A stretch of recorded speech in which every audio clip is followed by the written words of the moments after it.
how to manage astigmatism during the time of cataract surgery and to induce the minimum amount of astigmatism if it is a nearly neutral astigmatic cornea. So just to give you a course overview, optimizing phaco-incisions. The first talk is on optimizing phaco-incisions or the use of incisions to minimize astigmatism. I'll be talking about it.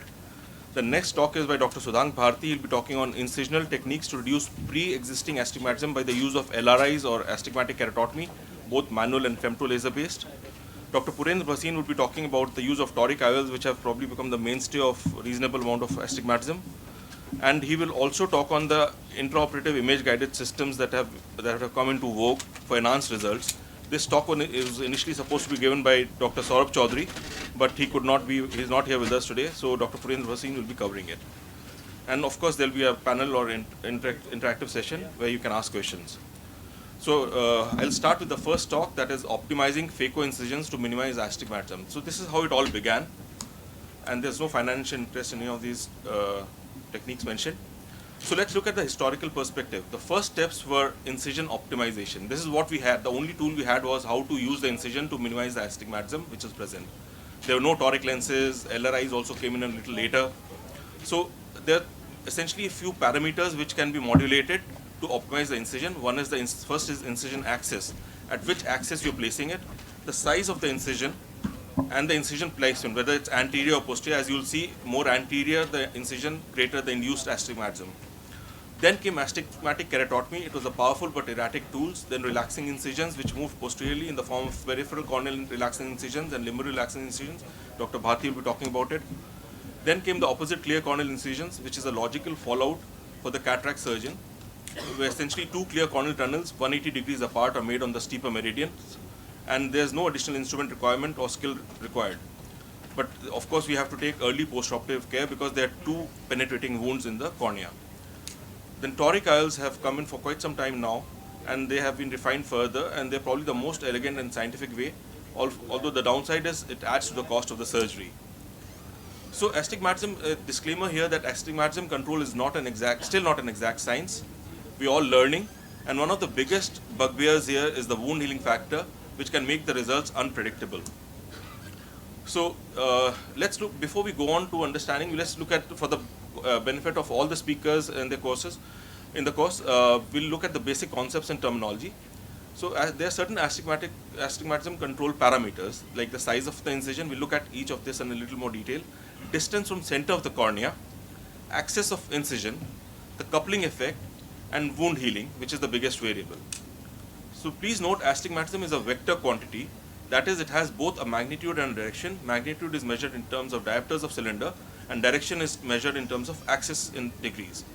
Surgically induced astigmatism is the astigmatism, with commonly used abbreviation is SIA, is the astigmatism resulting from a surgical procedure and can be used to effectively reduce pre-existing cylinder. So as the size of the incision increases, you see here in the schematic, the size of the incision increases, the greater is the relaxation of the tissue, and therefore induced wound slippage, and therefore more induced astigmatism or SIA. Now coming to the next parameter, the distance from the center of the cornea. Closer the incision to the center of the cornea, greater is the induced astigmatism. In this schematic, you see that this is the temporal cornea, and we know that the distance of the temporal cornea from the center of the cornea is, distance of the temporal limbus is more, and therefore the incision made on the temporal limbus will have lesser astigmatism compared to the superior one where the distance is less. And therefore the SIA therefore temporal, as you know, is the preferred site of incision for most surgeons, because the reason being that the distance is more, so the induced astigmatism is less. Coming to the next parameter, the axis of incisions. The incisions flatten the meridian they are placed on, and this fact is taken advantage of in corneal incision surgeries, where the aim is to flatten the steeper meridian. This could be by the means of a tunnel or clear corneal tunnels, two opposite ones, and the relaxing incisions. Corneal tunnel can be made temporally or on the steeper meridian. When it is called, when we do on the steeper meridian, it's called an on-axis phacoemulsification. So the next important parameter is the coupling effect. What it essentially means is the modification of one radius of curvature results in an opposite and equal effect on the radius of curvature 90 degrees away. That means if this is a steeper meridian in the cornea, and an incision on this would therefore flatten this steeper meridian relatively and steepen the flatter meridian. So it's a opposite and equal effect on an axis which is 90 degrees away. Another important concept is surgically induced astigmatism. This looks very confusing over here, all the trigonometry involved. So surgically induced astigmatism is the astigmatism developing as a direct result of the procedure performed, and it is calculated by vector analysis. Fortunately, we don't have to learn all this, and there are very nice calculators which are available online, which we can go on to. The initial ones were Dr. Higgis, Dr. Hill, Dr. Saurabh Chaudhary, Alcon, and all the companies have it. And I would suggest that you play around with these, even if you want to move on to toric IOLs, or if you're already doing toric IOLs, to understand astigmatism. You can play around with these, have your own values, have your own patient's values, or even some imaginary values to understand how astigmatism works. A quick look here on one of the calculators, how to go about it. It's a very simple thing. This is the pre-op can you read it? Pre-op keratometry, post-op keratometry, the individual SIA. So pre-op is the 44 is the flatter meridian 44 at 90 and 45 at 180. The resultant post-op keratometry after maybe 4 or 5 weeks is 44.25 at 80. We know that sometimes axis can shift, even if we've made an on-axis surgery, and 44.75. And you get a value of 0.56 is the SIA at 99 degrees. Supposing I were to change it to, in the post-op to 44.5, and just see how the value changes. From 0.56, it will go to 0.77. So this is how one can, understand this and help move ahead. So these are some of the online toric calculators available. There are quite a few now. Wound healing, the last factor, is still not very well understood, and drugs may modify healing to some extent. You can take advantage of topical steroids to control the astigmatism to some extent, but it's not very predictable. So coming specifically to on-axis phacoemulsification, the principle is we try to flatten the steeper meridian, and the axis or the orientation is the incision is placed on the steeper meridian if pre-op astigmatism is more than or equal to 0.5. I would recommend if it's less than 0.5, supposing it's 0.25, 0.3, 0.4, then go with a temporal incision. It's simply because that induces the minimum astigmatism, and astigmatism less than 0.4 is quite tolerable. But if it's more than 0.5, you can either go on to a steeper meridian or consider a toric IOL. Pre-op astigmatism, as I said, less than 0.5, a temporal clear corneal incision is preferable. Placement is usually clear corneal, but one can move the incision anteriorly or posteriorly to either increase or decrease the induced astigmatism. Size now, initially early days when we were doing PMA lenses and there was patients with a lot of astigmatism, we would increase the incision and put in a 5.5 or a 5 mm lens. But those days are gone. One, it makes this wound very unstable and it's not recommended anymore, and we have better ways of doing things. So now usually we don't go up to more than 2.8 millimeters, especially if it's a temporal clear corneal. And posterior limbal and scleral incisions, of course, if you made a scleral incision, it can be made longer because they are inherently more stable. Coming to opposite clear corneal incisions, these are two standard phaco incisions or tunnels made 180 degrees apart along the steeper meridian. The advantage is that no additional surgical skill or instrumentation is required, and the instruments that are used for clear corneal incisions can be used for OCCI also. But please note, OCCI penetrating, so you have two penetrating wounds of almost ranging between 2 to 2.8 each, and they require careful early post-operative care, and you should ensure that the AC has not flattened out in the next post-op day. Pre-operative workup, the inclusion criteria is as like for any cataract surgery should be properly screened. Astigmatism of up to 1.25 diopters, and here I'd like to make a mention here that the tolerance is a little more with the rule astigmatism. For instance, with the rule astigmatism, it's the superior meridian is steeper, and the incision can be placed closer to the center, so you can correct more. Also, there's the concept of posterior corneal astigmatism, which I think Dr. Purend you'll be talking about when toric IOLs, no? Yeah. So that also helps in reducing this. And against the rule astigmatism, I would be able to correct much less, and therefore, as I said, tolerance is less for against the rule. Workup is for a routine cataract surgery, and the axis of astigmatism is to be noted. On the specific procedure, reference marks are made in the horizontal meridian in the sitting position, like for any toric IOL or toric ICL. On table, what we do is the steeper meridian is marked using an axis marker. Now, if you're doing an on-axis phacoemulsification as opposed to a toric IOL implantation, there's a little more room for leeway for, you don't have to be so precise, because you're trying to just improve the results and not because you're trying to implant a toric IOL at a particular alignment. Incisions could be clear corneal, limbal, posterior limbal, depending on the pre-existing astigmatism. And just note that if you're doing a posterior limbal incision, due to the egress of fluid, there can be ballooning of conjunctiva. I'd like to give a small tip here, because if you see sometimes the conjunctiva just balloons up, so you should just do a localized conjunctival peritomy just behind the incision, so that the fluid does not accumulate over there, and you can proceed with surgery. Proceed with phaco surgery as usual, and you may increase the size of the incision before or after IOL implantation. But now it is not recommended to go beyond, I would say, even 3 millimeters, especially if it's a temporal clear corneal incision. OCCI, the steps are the same. This is till IOL implantation, and then with viscoelastic in the AC, OCCI is made 180 degrees opposite to the main incision. Note the same principles of size, placement, and axis of incision would apply to OCCI too. Irrigation and aspiration is done, and recommended once you've done an irrigation aspiration, I would recommend to hydrate the OCCI wound, because it tends to leak. Unlike the main tunnel wound where you put in the probe so many times and there's been hydration and egress of fluid, which tends to seal better, and this the OCCI wound tends to leak, so you should hydrate it well. Post-operative follow-up is a routine post-op phacoemulsification follow-up. In addition, careful observation of astigmatism should be done. This is the typical instrumentation: the axis marker, the reference marker. Few short video clips I'd like to show, just to highlight. So the reason for sitting and marking is because there's cyclotorsion. But even if you've forgotten to do that, or you haven't done that, and there's a small astigmatism and you want to correct, on the table also you can do it. So here we'd marked it initially, and we're doing it at 175. So just one incision. Now, unlike toric, where you need on both sides, we are not implanting a lens toric IOL here, and you can just make the incision. Going to the next. Sometimes now I don't even mark. I have an approximate idea of where the incision is, where the axis would be, and in this case, for instance, I wanted 170 degrees. I had a mental picture and I went ahead, because we are not being very precise like a toric IOL implantation. So it's not that if you haven't marked, you can't do it. If you know the axis, so important is to do an accurate keratometry. Then the tip that I gave you about ballooning of the conjunctiva, if you're going a little posterior limbal or scleral,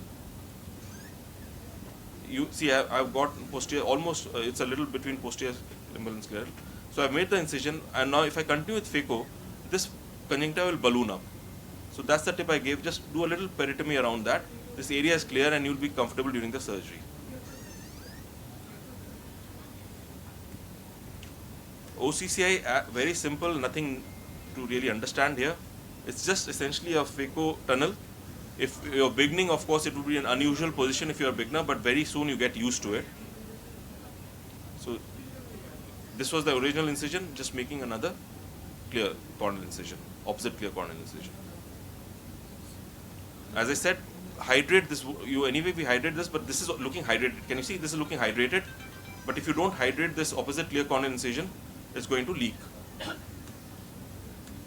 Coming to literature, there's a lot of literature on comparing on-axis and temporal incisions and on OCCIs. So there's a plethora of studies, but the results are often not comparable because of different evaluation and analysis techniques. Certain facts do emerge, however, that in temporal versus superior incisions, lesser induced astigmatism is present with temporal incisions, which is, as we already understood now, why. And in temporal versus on-axis, astigmatism correction is more with on-axis in most studies, and it is statistically significant in some studies. OCCI enhances the astigmatism correction. There's a suggested algorithm if you're beginning out, but you have to develop your own. This is what I follow. Less than 0.5 diopters of astigmatism, go with a temporal incision. More than or equal to 0.5, I would do an on-axis phacoemulsification. The temporal correction achievable with a 3 mm, I've taken neither 2.8 or 3.2, a 3 mm incision is about 0.25 diopters in a temporal correction. You could probably go up to 0.5, pushing the incision anterior. You can increase by increasing the size or moving incisions anteriorly, as I said, up to 0.5. Superior incisions, you can correct up to 0.75 diopters. OCCIs will give you an additional 0.5 to 0.75 diopters depending on the parameters used. So on-axis phacoemulsification, we are not very aggressive now because of unstable wounds. We don't want to increase the size of the wound too much. At the most, if you can place the axis, we get away with it, it's fine. Or you make the wound a little anterior, but I would not want to increase the size of the incision now, because there's unstable wounds, risk of endophthalmitis, and we have better and more specific methods like toric IOL available. Opposite clear corneal incisions, again a valuable tool to enhance astigmatism correction. A simple low-cost method done in the same sitting with just one additional step. However, a simple restraint of over-aggressiveness needs to be applied. In conclusion, on phacoemulsification and OCCI are good options to deal with mild to moderate astigmatism up to 1.25 diopters. We are not very aggressive now with other good options available. We need to get familiar with the SIA calculator, and exact axis measurement is very essential, and we should develop one's own nomogram. Thank you for a patient hearing. So, I think we'll take the questions later on towards the end, right? We'll go with the talks first. And we have the next talk by Dr. Sudhang Bharti, who will be talking on incisional techniques to reduce pre-existing astigmatism and LRS and AK. Dr. Bharti is a very prolific surgeon, phaco and refractive surgeon from Delhi, and I would say he's the pioneer of refractive surgery in Delhi. So over to Dr. Bharti.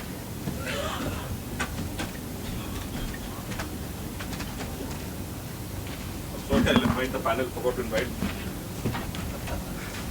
Purendra, come up, please. Good afternoon, friends, and thank you, Dr. Ashu, for giving me this opportunity to share my experience in your instruction course.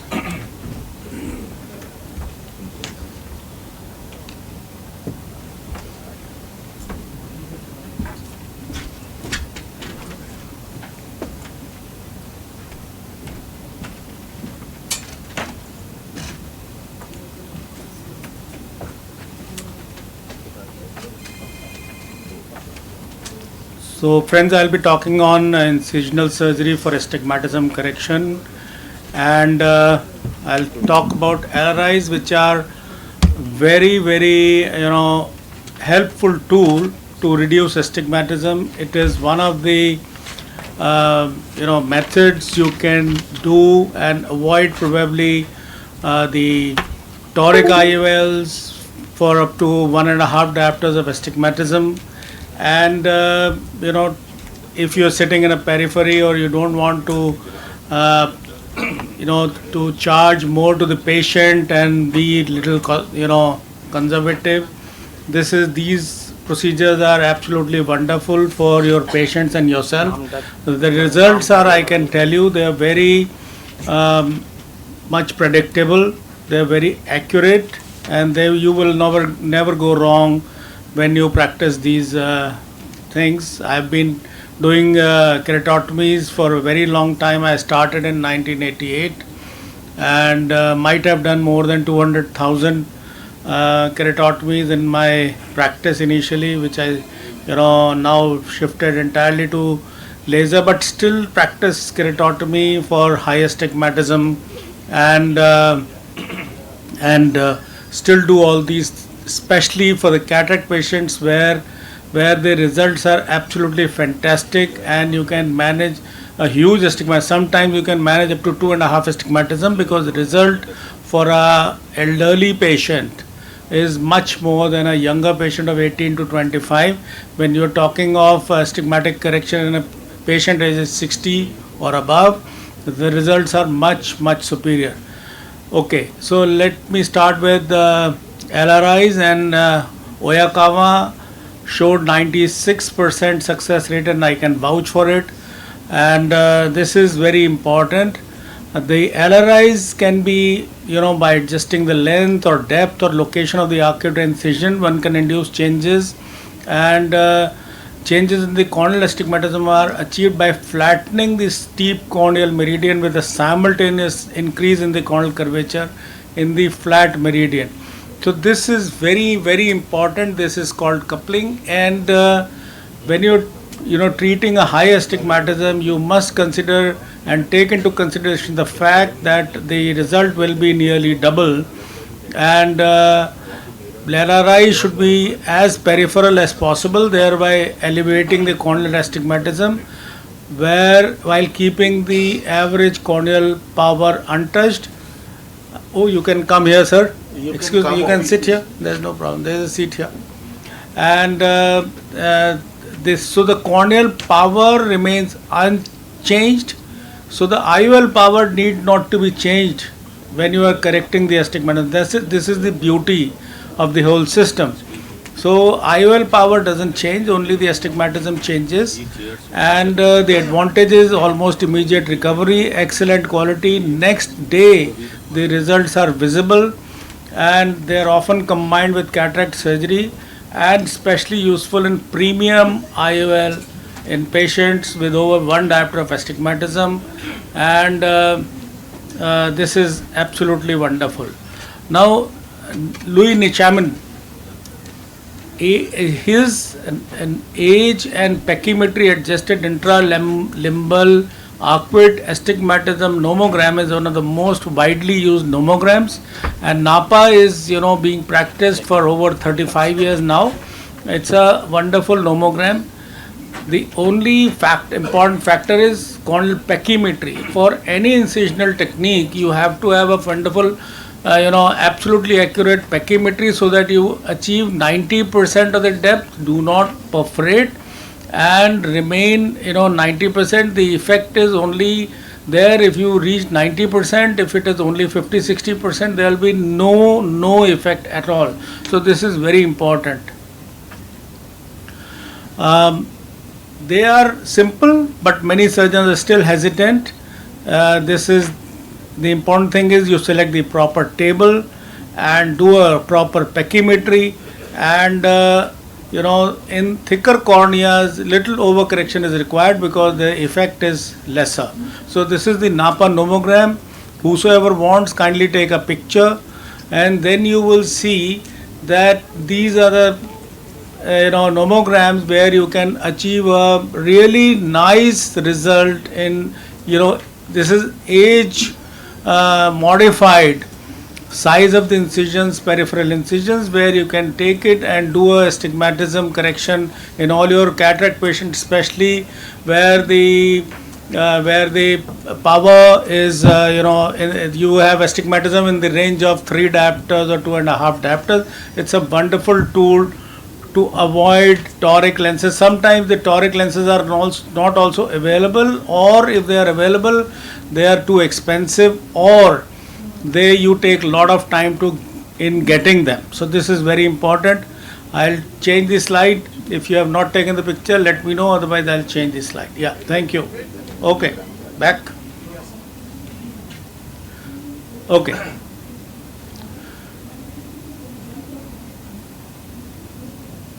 Okay, sir. So this is the nomogram. This is not very important. This is the important thing is that there is a area where you have a size of the incision, and that you have to calculate. Now, astigmatic keratotomy is important, especially when the corneal transplant and radial keratotomy surgery both stimulated development of astigmatic keratotomy, because it is useful for numerous refractive problems like congenital astigmatism with a cataract, post-traumatic, after corneal transplantation, and even now after the laser correction surgery, when there is a lot of astigmatism or astigmatism is residual astigmatism you are seeing, then also you can do it. So there are 4 schools, and we cannot continue, but there are so many people who have worked on astigmatic keratotomies: Norden, Richard Lindstrom, Thornton, Shire, and such people. And they have actually Shire especially, he has done so much work on excimer laser astigmatic correction, and PRK, repeat PRK, and on the table keratometry reading and doing PRK, further enhancement of the PRK in the single sitting only. And as I have already told you, about the Nichamin and coupling, I already discussed that there is, then when there is a tangential or arcuate incision is placed, 2 events occur. Along the meridian of incision, central to the incisions, flattening of the cornea occurs, and commensurately the meridian 90 degree away steepens. The combination of flattening and the steeper axis and steepening of the flatter axis yields the total amount of astigmatism correction, which is 1.5 to 2 times, and this is what is used in majority of cross compound correction with the excimer laser, where you correct half of the astigmatism with minus correction and rest of the correction with the plus astigmatic correction, especially in the Nidec excimer laser. So indications of astigmatic keratotomy, as I've already discussed, but the important indication will be in the case of multifocal IOL, and contraindication is rheumatoid arthritis, dry eye, chemical burn, and especially diabetes and hyperopia, of course. And the other things I have already talked. Longer the incision, more is the effect. Smaller the optical zone, more is the effect. Less uncut tissue after knife tip, the greater the effect. So deeper the incision is more of the effect. That is the last point. And this is okay. So normal age what we take is 50 and increase 1 degree for each year below 50. That is the change in the size of the incision. So one diopter you correct 80% degrees, and like that go up to 3 diopters. You can go up to 3 diopters using a 160 degree incision. And let me see if this works. Yes, hopefully it will. No, it is not working.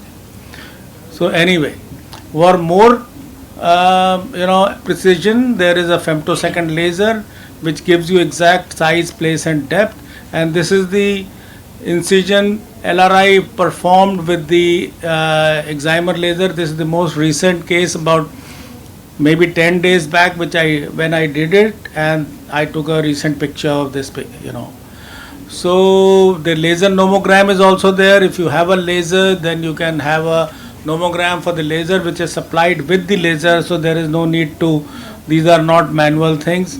And the femtosecond arc incision are adjustable. These are the beautiful part of this incision, because if there is less effect, you can open it again. If it is high effect, then you may not open, you can make 2 incisions. If you have sufficient effect after opening 1 incision, you may not open the second one. And safety is that because they are monitored with the OCT. And intrastromal incisions are there, which are done with the femtosecond laser, and Donenfeld nomogram is there. If you have a femtosecond laser for performing the intrastromal incisions, then you can use this nomogram. So this is the system for the femtosecond laser. And of course intrastromal, there is no epithelial defect, so there is no pain, no loss of corneal sensation, less dry eye, no need of antibiotic, but they are less effective. And this is a laser arcuate incision which you can see here. There are 2 incisions, one is here. Because of the bubble effect, you can see them. So the complication, foreign body sensation, overcorrection and undercorrection, they can be managed depending upon what you want to do exactly. You can suture them or you can open them. And late regression of result is possible, which can be managed, of course. And serious complication is, because if this incision size is too central, there is loss of, visual acuity because of the irregular astigmatism which it can create. Thank you very much. Thank you, Dr. Bhakti, for a wonderful presentation highlighting a technique which is probably not well understood by most people. And I'd now invite Dr. Purendra Bhasin, who will be talking about toric IOLs, an elegant way to control astigmatism. And he'll also be covering Dr. Saurabh Chaudhary's talk on intraoperative image-guided systems. Dr. Purendra Bhasin is again a cataract and refractive surgeon, a very high-volume surgeon from a leading practitioner from Gwalior, and is also a very well-known figure in AIOS and all international meetings. Over to you, Dr. Purendra. Thank you, Dr. Ashu, for including me in this course. And I will be sharing my experience of using toric IOLs in last almost 18 or odd years, and this is definitely an elegant way to control the astigmatism. And this is a Japanese studies which tell us that even a 0.5 diopters of astigmatism, the number 2 graph, which shows that it decreases the vision substantially. So, and with 1 diopter and 1.5 diopters, the vision comes down further. And this is with the brief introduction. And astigmatism correction with toric IOL improve visual outcomes. It's a better visual acuity. It provides less post-operative refractive astigmatism, high ratings for clarity of vision, greater spectacle independence for distance, high patient satisfaction with toric IOLs, and these are the comments which are out of these various studies which has been done. So the scope of this present presentation is on, we will be discussing on pre-operative assessment, intraoperative pearls, and post-operative surprises if we have any, and how to correct them. The points to ponder are, we should understand the patient's expectations, and because many patients, they now want a refractive correction and they want the best vision. Why do they require glasses for distance and near both? But for the distance they are very much concerned now, and proper counseling is has to be given. Careful patient examination should be done, and we should find out whether it's truly a corneal astigmatism or some other corneal irregularity is there. And if we find that there is a epithelial basement dystrophy, then we should treat it further, and then we should go and plan for the cataract surgery. Similarly, if there is ocular surface disease, Meibomian gland disorder, before taking the patient for surgery, we should manage them before, and look for the corneal dystrophy, presence of Salzmann nodule, because the Salzmann nodule produces a very high astigmatism, even in the range of 3, 4, 5, 6 diopters, and presence of any scars, whether central, paracentral or peripheral, and look for the RK, PRK or LASIK, which has been done in the to the patient.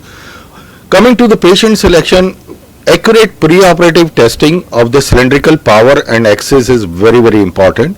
We have to treat only corneal astigmatism. Mind out, many times we see that the patient comes to us and for the refractive correction, and we see, and there is a cylindrical acceptance, and we see there is a subluxation of the lens, or there is a lenticonus anterior or posterior. So we have to look, thorough slit lamp examination is done. Toric IOL is recommended in a case of preoperative corneal astigmatism of more than or equal to 1 diopter. This is my routine practice.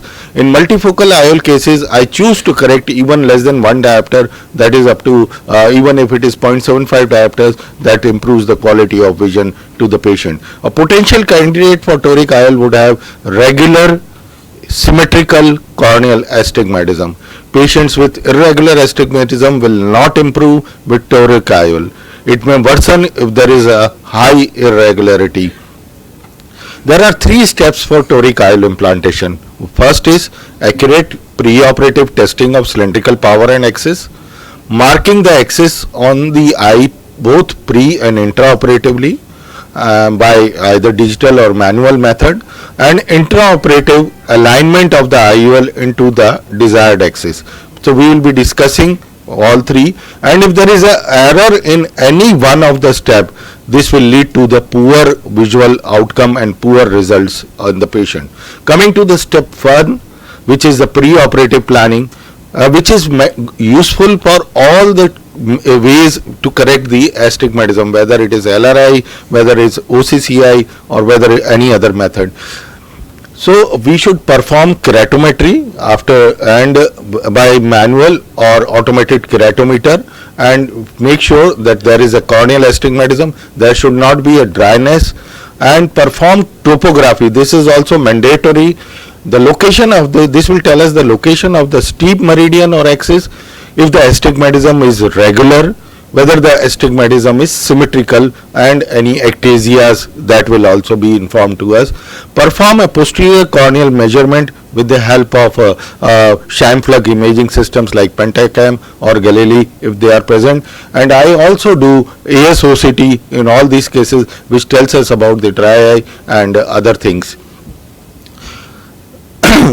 Use magnitude of astigmatism of manual or automated keratometry. and recheck by IOL master or lens star or any topographer. So this is very, very important. There should not be a variation of more than 10 to 15 degrees between these two. Compare with the axis derived from topography or pentacam. So these three are to be done in all these cases.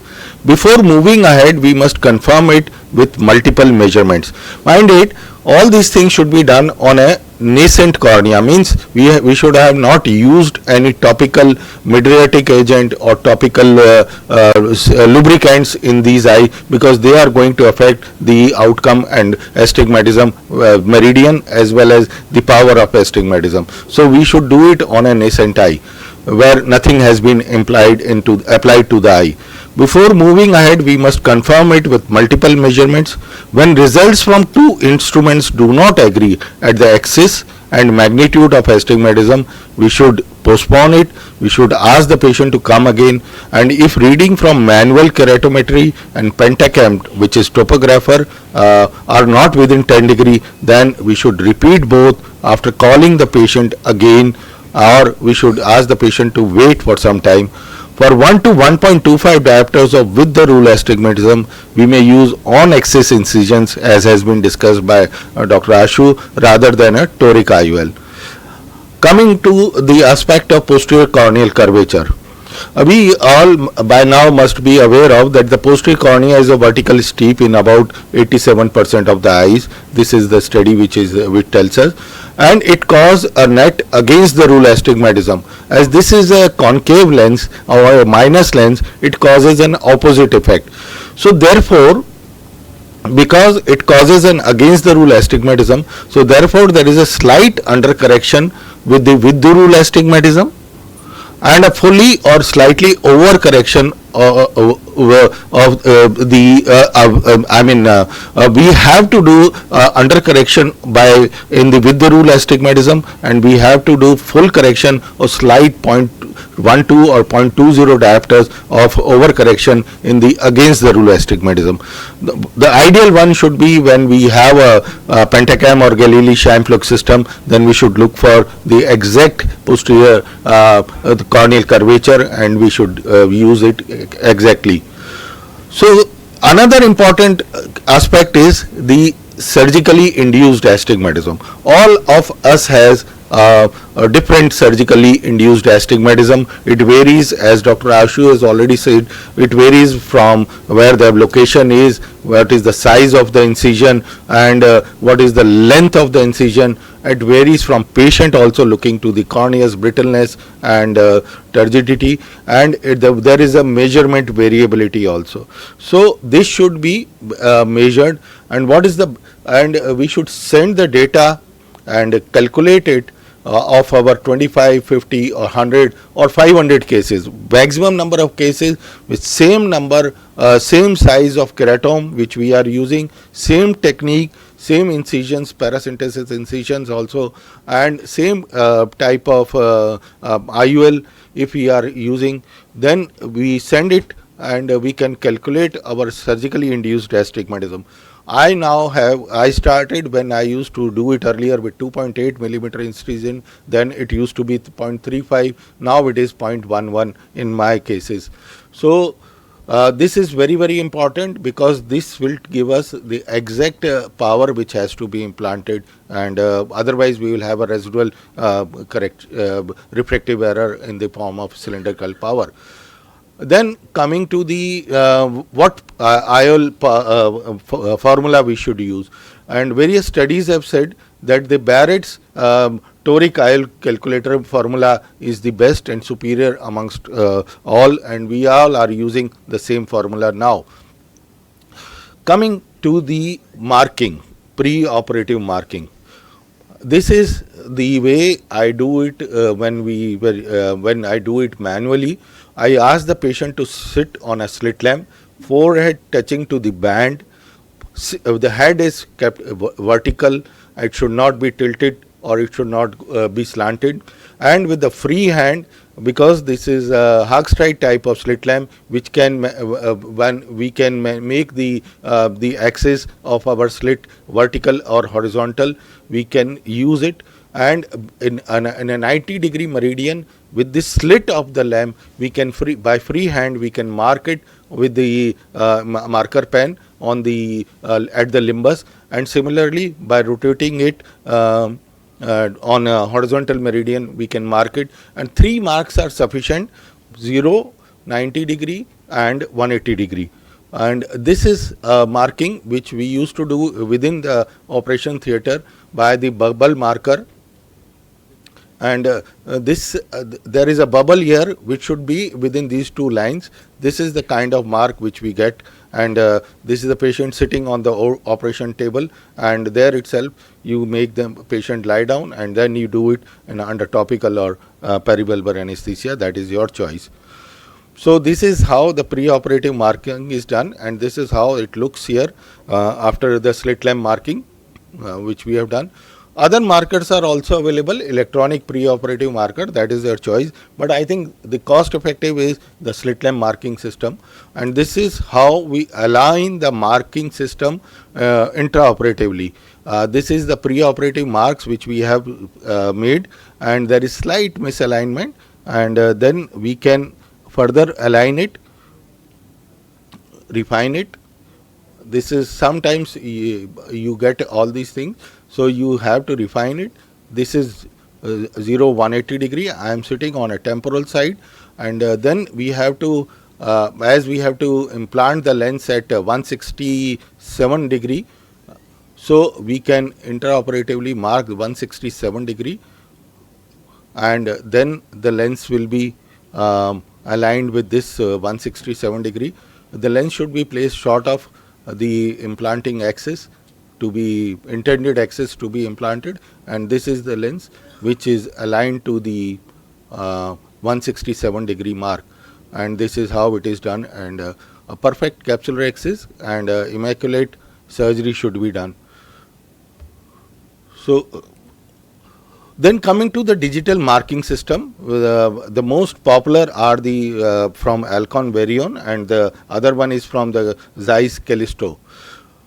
Intraoperatively, there are 7 pearls. Corneal marking should be done appropriately as we have demonstrated. Capsular axis size should be adequate. It should completely surround the lens surface, and there should be a 0.5 to 1 millimeter overlapping. Position IOL short of intended axis of implantation as we have demonstrated. OVD removal under the IOL is very, very important. Don't leave any viscoelastic substance behind the IOL, otherwise the IOL will rotate in the immediate post-operative period, or the power of the IOL will be different and you will have a refractive error in the post-operative period. So for that, after removal, tap the IOL to fixate to the capsular bag. These IOLs are hydrophobic IOLs. Because of the tackiness, they adhere to the capsule, posterior capsule, and that is what is mandatory and required. Don't overfill the chamber. That is also very, very important, because if we overfill the chamber, the fluid percolates behind the IOL in the bag, and it may rotate in the immediate post-operative period. The final IOP should be in low mid-teens. That you have to check by pressing the sclera or the tip of the cornea, apex of the cornea. Final check of the lens position is done at the end, as we have demonstrated in the first case. So this is how the lens, we have to send the data, or we have to fill the data to the software, and the axis here was at 94 degree, and the cylindrical power pre-operative at the corneal meridian was plus 3.22, and then the company IOL for the IOL workup, we have sent it the data, we have calculated it online. The 25 diopter lens has to be implanted, a T6 model from the Alcon company, no financial interest. The residual refractive error will be 0.16 in this particular case, which has been shown. So SN T6 model, 25 diopters, cylindrical power 3.75 diopter correction at 95 degree we have to use. So this is with the digital marking system or Varian system. After the capsular axis, polishing of the lens bag, we implant the lens in the bag, and hydro implantation is useful in all these cases if you are comfortable with. But in all my toric IOLs, I use hydroimplantation, and the lens is now aligned short of the intended axis. As you can see here, I am removing all the viscoelastic from which is present in the cartridge while injecting the lens into the bag, and then I am rotating it with my bimanual system, or you can do it with the help of a spatula or a Sensky hook, and this is perfectly aligned, as you can see here, with the intended axis. So another case. So when we do without the Varion system, definitely we find out that there is some misalignment because of the smudging, and there is some advantage over the when we do it with the Varion system, but not much. If you don't have, you can do a manual marking also. The top consideration in success of toric IOL prediction is we should use topographer, use keratometer, biometer to calculate power difference between the principal meridians, include posterior corneal astigmatism. You should optimize your surgically induced astigmatism. Consider whether overcorrection to with the rule is warranted for patients with ATR and oblique astigmatism. Try no visco IOL implantation for better results. Coming to the second part, that is the residual astigmatism. Sometimes we come across with it, and this could be due to the incorrect IOL power. There is a role of posterior corneal curvature. There is a discordance in cylindrical axis, as we have discussed, enumerated before, between various instruments. And surgery didn't go your way, like poor creation of incision. Your blade was blunt, and you have early entry is done, and sometimes there are unexplained reasons. So what we can do is we should understand the residual refractive error and whether it is spherical, cylindrical or spherocylindrical. And in most of these cases, when there is a misalignment, you get a mixed astigmatism with when the plus spherical or a minus cylinder, or the minus spherical or plus cylinder. So IOL axis on slit lamp should be checked after dilatation of the pupil, and placement of IOL tilt, or whether one haptic is in the bag or other haptic is in the sulcus, that should be checked. In this particular case, we have planned for a 23 diopters toric IOL implantation. Intended axis was 160 degree, as you can see, and everything went fine. This is a plate haptic lens, and we have placed the lens at 160 degree. I am sitting temporally, and this is perfectly aligned at 160 degree. So this is the end of the surgery. But after a week, the patient came to us with a 624 uncorrected visual acuity, which was 6.6 or 6.9 on day 1.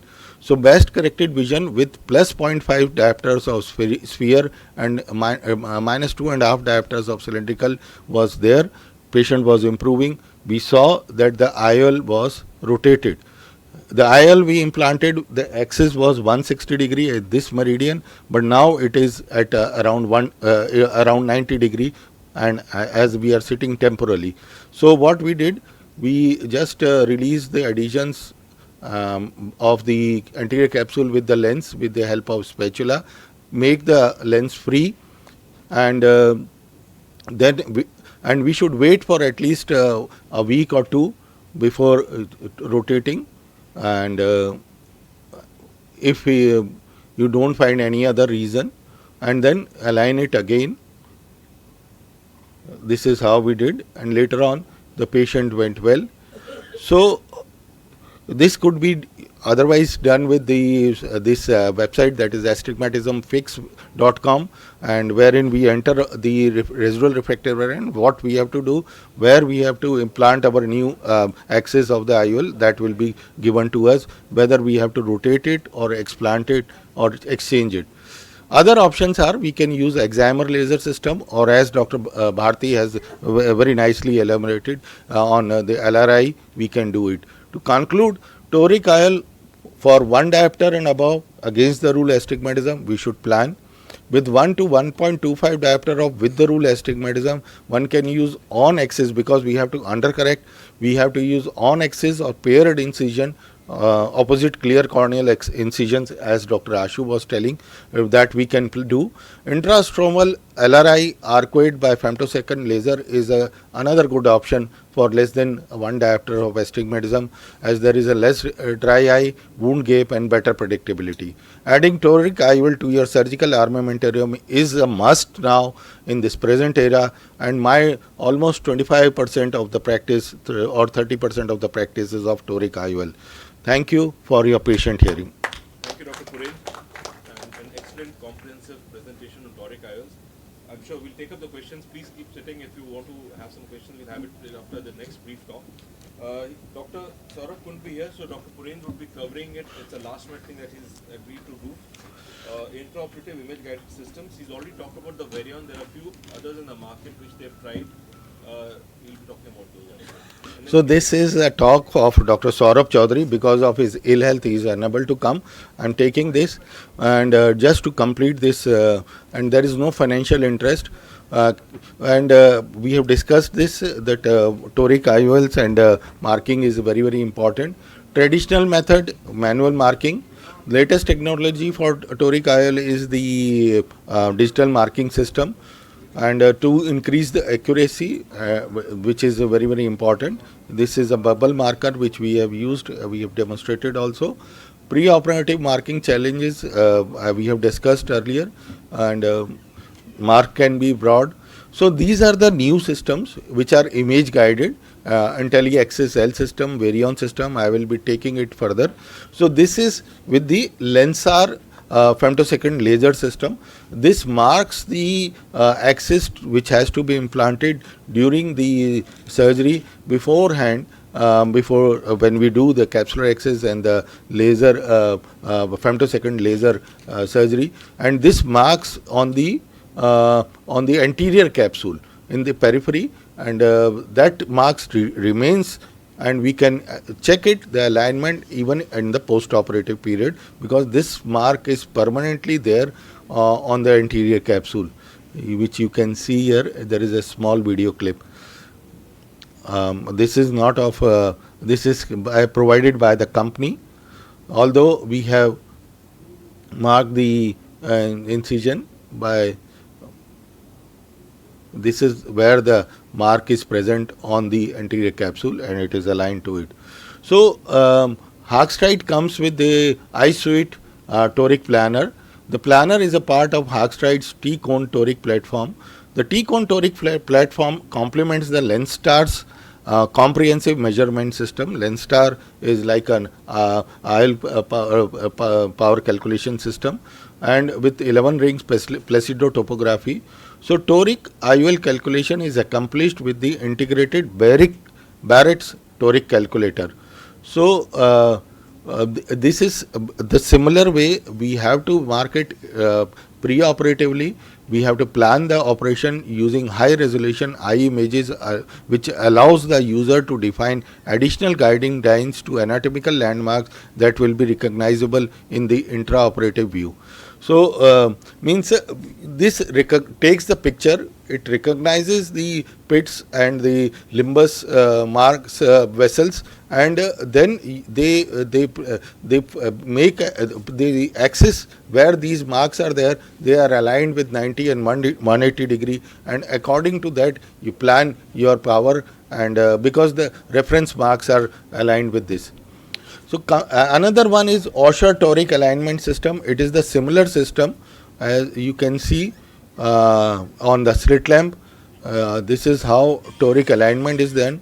This image is brought into the operation room on a USB drive or as a hard copy photograph for reference during the IOL alignment, because it marks the pits and the blood vessels and any nevi on the iris, and this will tell us, this will guide us where to implant the lens, and then this picture is taken in the OR, and then the lens is aligned on that particular axis, because these predetermined axes are with us. So a variant guided system, we have already discussed. This has three parts: reference unit, which is lying outside the operation room, which takes corneal power. The good part is that with this you can see the apart from the toric IOL, you get the capsular axis also mark, which can be seen during the surgery, and it will guide us to the perfect capsular axis. It takes corneal power measurement, captures a high resolution reference image, and registration and tracking, and detects scleral vessels as well as the limbus, the pupil and iris features, identifies steep axis and projects it on the picture of the eye. And then this image is transferred inside by the Wi-Fi system, and you don't have to carry it and use the pen drive or something. And this is supported inside the microscope, and in one eye, one optic of the eye, you get an image where we have to intended axis is, where the reference axis are. So and this supports all the type of microscope, whether it is Zeiss, Leica, Moller Whittle, Takagi, Topcon or any microscope. So this guides us. You can see here the surgery, and you can do the capsular axis of the desired size, maybe 5 millimeter, 5.2 millimeter, and or 4.8 millimeter, and this can be you can take a help of this guide system, and then you can do phacoemulsification. After doing phacoemulsification, the lens is implanted, and the IOL, as we have demonstrated earlier, centration is done. And because the Purkinje images of the microscope are there, and the axis is there, which doesn't have any marks on the, and this can be aligned, the IOL can be aligned to the intended axis, and this is very, very accurate. I believe it is very, very accurate. So it is precise. It helps guide in precise incision, and I am now doing it all my cases. For if I have to do, if is less than one diopter astigmatism is there, then we plan a steep meridian incision, or we can plan a opposite clear corneal incision based on this image guided system. Other this thing is ORA, which is expensive optiware refractive analysis. It uses wavefront aberrometry. It is present in the microscope, and in the measurement and analysis of the refractive power of the eye, as you can see in the video bottom there. So continuous refractive power and magnitude is demonstrated, including the axis and of the sphere, cylinder and axis, and it's a real-time intraoperative refractometer plus a working algorithm supports by large clinical database. To summarize, present-day manual marking systems are not very precise. Image-guided systems can improve intraoperative precision and post-op predictability in cataract surgery and enhance optical results with the toric IOLs. That is really helpful. And we should under-promise. This is what my personal experience is, that we should always under-promise, that we don't promise that your distance vision you will not require, because many a times you require some cylindrical power, and but definitely your power will be decreased and you will require less, and start doing it when it is more than 2 diopters of astigmatism. Another system is from the Carl Zeiss, the Callisto suit system. It is of the similar type as the Varion, and Ingenuity is something different now, which is a 3D system by which you get a 3D picture on the monitor. Then with the True Guide system, Alcon from Ingenuity, you get to mark the axis, and this is better, as has been reported by them, because it uses auto registration with a pre-operative image and a 3D eye tracking that helps to eliminate parallax errors during the alignment post-operatively or intraoperatively. And touchscreen capability at the microscope enables surgeons to change toric IOL alignment, incision parameters, and targeted astigmatism outcomes at any time. The system is compatible with any surgical microscope. So this is how it can be used. So other markers are also available, but I don't know where they are and how frequently, how commonly they are used. But sometime in recently, our Indian doctors have also made some apps on the mobile which can also be used for the pre-operative marking, and then you take this and fix it on the microscope and align the IOL with the pre-operative marking or the pre-operative photograph which you have taken, and these apps are really helpful to mark pre-operatively and intraoperatively, and this is how we can use this system. They are expensive, but they are useful. Thank you for your patient hearing. Thank you, Dr. Puren, and especially for taking up this last minute presentation. Not an easy task. So we can have some questions if you have any, or are there any questions there? Yeah, we will be happy. Can we use suture to correct astigmatism? Suture to correct astigmatism. Well, that supposing, for instance, if you have, let's say, a pre-op two diopter, so yeah, you can use it, but of course, when you're doing a sutureless surgery like what you want to promise a patient is a phacoemulsification of sutureless surgery. So it kind of defeats the purpose. Of course, if it's a steeper meridian, you can you can steepen it if you do it on a flatter. But making the incision on a flatter meridian and then steepening it with a suture is kind of counterproductive in this day and age. So See, the suturing. we already have an incision for phaco or SICS, whatever. If we can add a suture. Suturing is not a predictable and accurate procedure.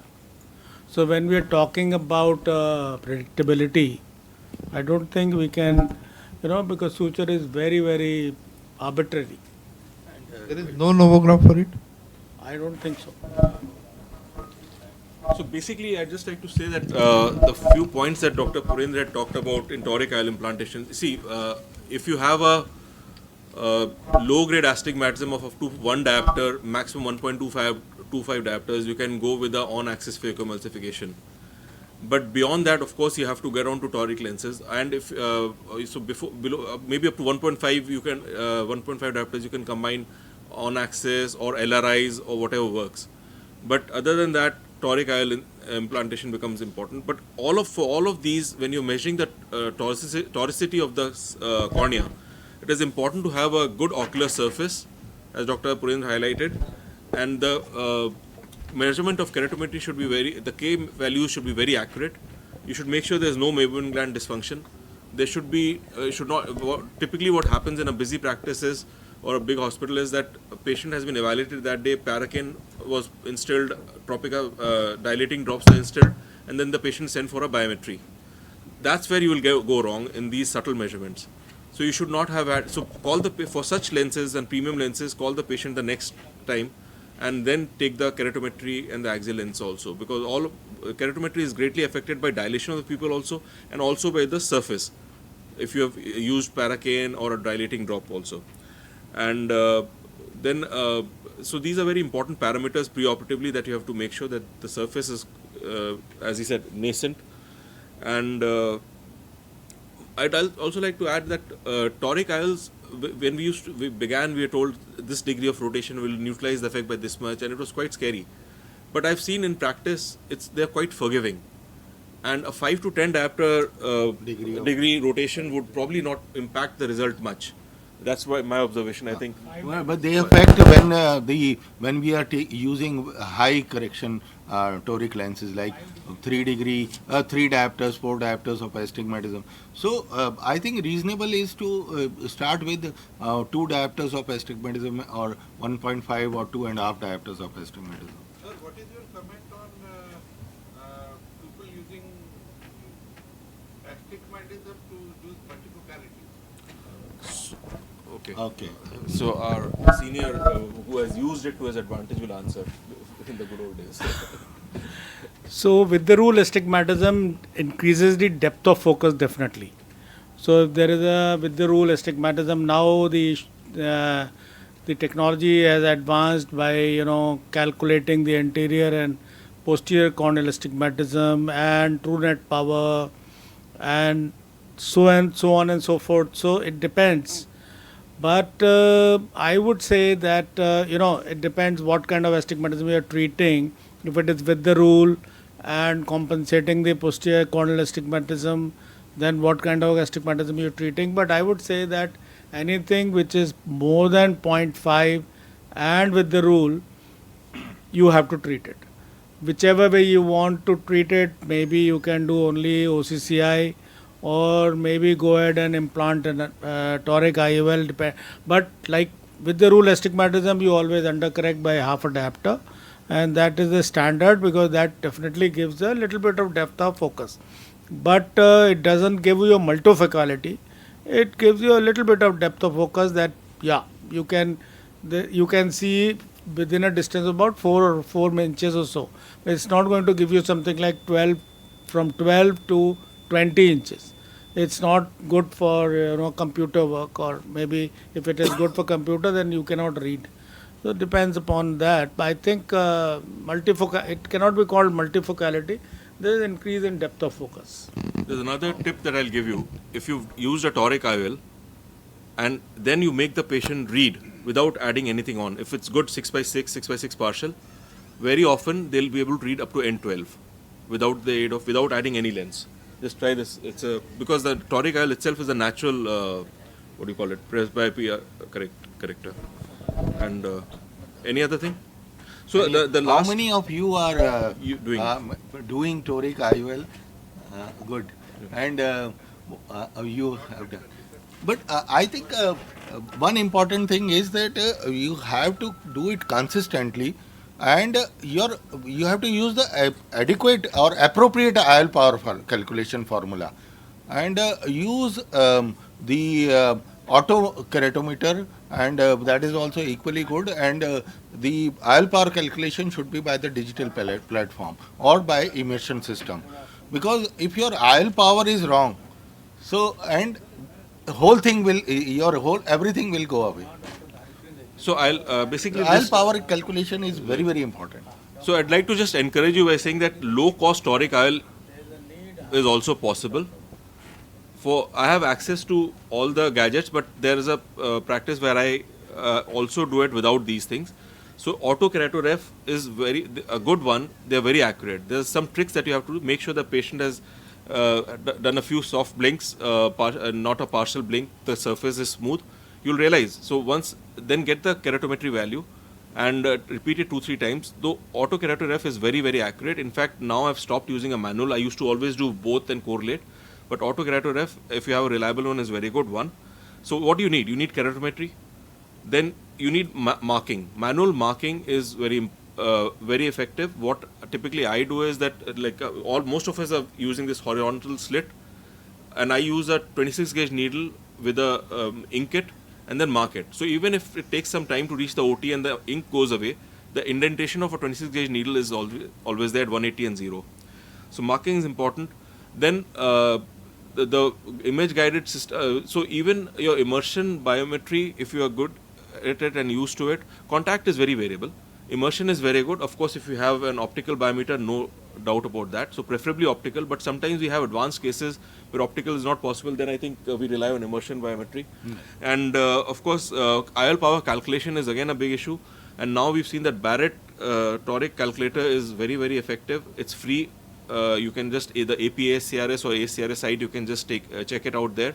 And even if you're not doing, now in fact for my regular lenses also, non-toric monofocal lenses also, I put it in that and see what is the astigmatism and if I can somehow correct it, So that helps a lot. And so these are the things. So use that Barrett toric calculator, and of course Varion, if you have something that is great, but even if you don't, it works very well. If you've made sure that there's no smudging, you mark the points, the markings are accurate, it works very well. The usual marking pen, skin marking pens, pens are available. So, message is start correcting astigmatism, because then you will have an edge from others in your practice, in your area, because your patient satisfaction will be higher. You will be able to achieve near 6/6 vision in majority of your patients. So whether you do opposite clear corneal incision, steep meridian incision, whether you are doing LRI, whether you are doing toric IOL, start correcting astigmatism. That's This what is you'll what understand. the message is from this course. And eventually, yeah. So they are very forgiving procedures, especially toric IOLs. Thank you. Thank you.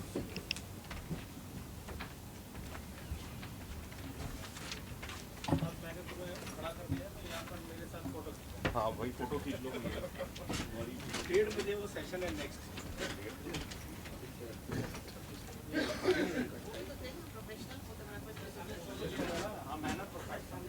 हमारा camera हाँ बीच में आशु तुम बीच में as और sir थोड़ा सामने छोड़ दीजिएगा आगे ना प्रोफेशनल वाला ये तो है ये लेकिन हमको मिलेगा नहीं ना थैंक यू एक ले लिया